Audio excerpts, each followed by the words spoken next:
Everyone, I'm Sam Matthews. I'm the Senior Data Analyst for the Crown-of-Thorns Control Program at the Reef Authority, and we're going to be talking about what we're seeing in terms of coral protection outcomes over the last decade of Crown-of-Thorns control. I just wanted to start by acknowledging the traditional owners that are here in the room, but also those where I live and work. That's the Wulgurukaba and Bindal people down in Townsville. And where I grew up was on Darawal country down in New South Wales, and I sort of started my journey by going out on little unsafe sailing boats with my dad, and I've just sort of carried on my love for the ocean since then. I just wanted to start by sort of quickly reframing how we think about COTS control. It sort of started out as a sort of niche site-specific thing, but it's really become a foundational part of management that we do at the Reef Authority alongside the zoning, which is there as our first line of defence to actually protect the coral that exists. And the more coral that we protect allows extra time for adaptation response, and downstream of that, the more coral we're actually keeping out there, the less pressure we need on restoration activities. So that's really where we're trying to think about Crown-of-Thorns control these days. And moving on from that, we're trying to build the body of evidence to show that we can move from site protection all the way up to protecting entire reefs and actually suppressing entire regions for Crown-of-Thorns and protecting the coral there. So we've known that for quite a while that COTS control can be applied at local scales at tourism sites or site-specific, but we were a little bit unsure about what was going to be able to be achieved at reef and regional scales. We had a lot of modelling studies that showed that it should be possible with the resources we had. And it was really obvious that timing and sustained effort was going to be key. So as COTS explode in exponential numbers, if you can act right at the start of that curve, you're going to be the most effective. And really the expansion of the program in 2018, when we went from having 1 to 2 boats up to 5 to 7 boats, really allowed us to become more aspirational and start thinking about these higher level objectives of reef protection and regional suppression. And so the 3 questions we're looking at answering, because it hadn't been done in the literature before, was does increased culling effort actually reduce coral loss at a reef level? And can we achieve net coral growth? And Roger's already told us that we can, but I'll show you again. We wanted to know if timely and sufficient control can suppress COTS densities and protect coral across entire regions.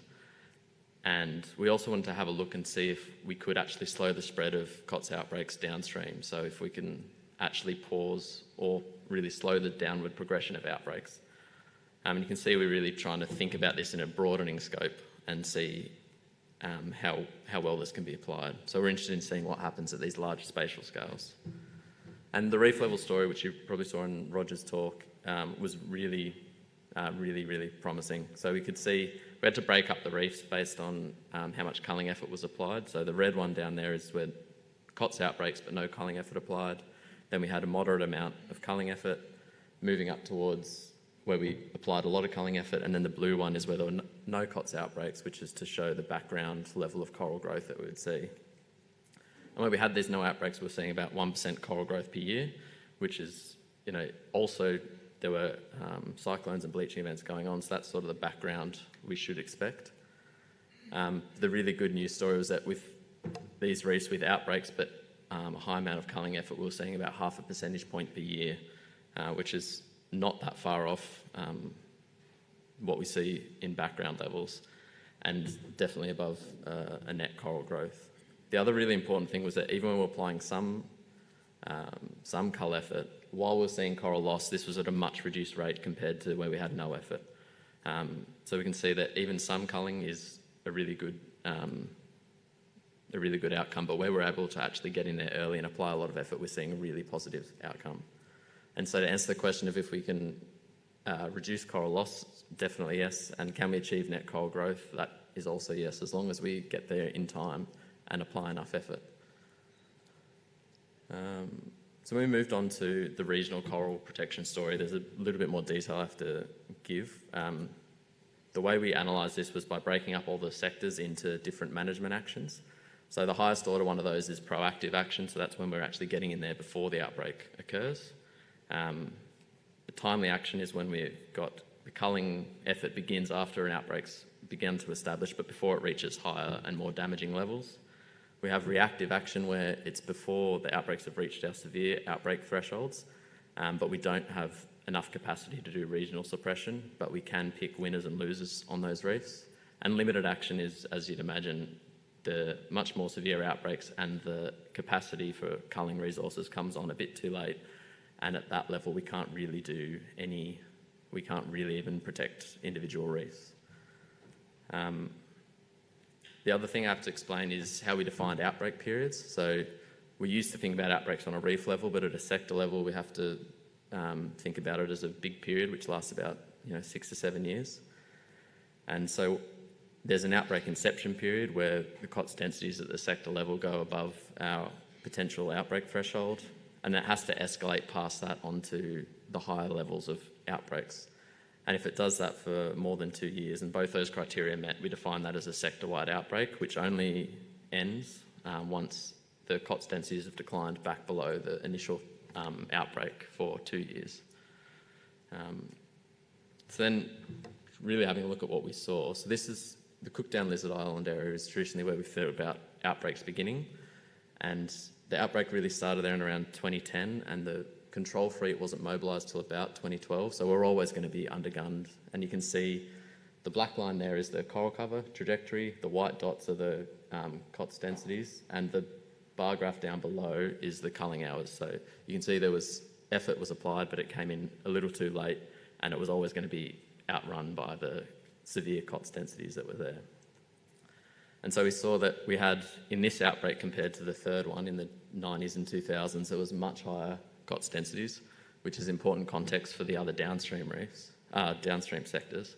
And we saw a commensurate amount of coral loss. So there was much more coral loss this time around than there was in the previous one, but that was also helped by a couple of cyclones and a bleaching event. But the important thing here is that when we're not able to provide a lot of regional level effort, we're going to end up with coral loss from COTS, which should not be a surprise to anyone. But then as we moved down towards the Cairns sector, there was a fair bit more control capacity available, and the action was applied earlier in the cycle. So you can see the culling effort bars sort of align when the outbreak was starting to pick up. And this translated into a better outcome for COTS density. So the COTS densities was reduced a little bit compared to the previous outbreak, and we saw a little bit of an increase in a net coral growth in the area. However, ideally we would have been able to throw a lot more resources at this problem, and this was while we were still doing sort of site scale around the reef. It was before we developed the whole of reef IPM framework.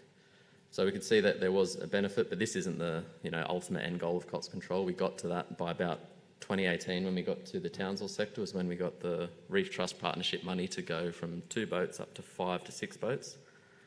And the outcome there was really, really stark. We still didn't quite get there in time. Ideally, we would have started in 2017, gung-ho, but money always trails a little bit. But the outcome was really, really incredibly promising. So you can see we had, in the 2000s, we had a really severe outbreak, and the Townsville sector is known for just being a place where COTS just go off. They love it there. But this time around, you can see how much culling effort was applied early on in the cycle. And you can see that the coral trajectory has just gone through the roof in this sector. And so when you condense all of it down, comparing the two outbreaks, you can see a really strong reduction in COTS densities, which is matched by a really stark turnaround, 180 degrees from, in the previous outbreak, we saw about 30 to 60% coral loss, and this time around we've had 30 to 60% coral growth. Now, there will be some of this coral growth will have been lost from the bleaching and the cyclone. It looks like probably the bleaching won't be as bad as in other regions, but this is just an indication of how much, when there's good recovery windows and you protect the coral from COTS, you can see really rapid changes in coral growth. And this is something we thought was possible, and the modelling had predicted that it was, but being able to show it from the empirical data is a really big game changer, I think.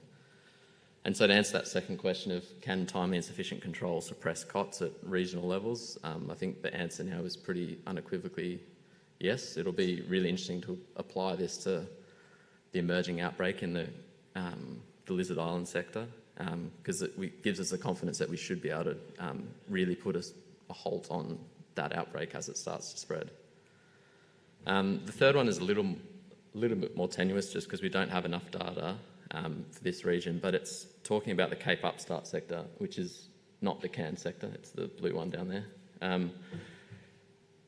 But we saw in the third outbreak that we had lots of COTS outbreaks going on, and we were tipped off from the LTMP team, so Mike Emslie and Danny Ketcherelli, they were really a bit baffled that they weren't seeing any COTS.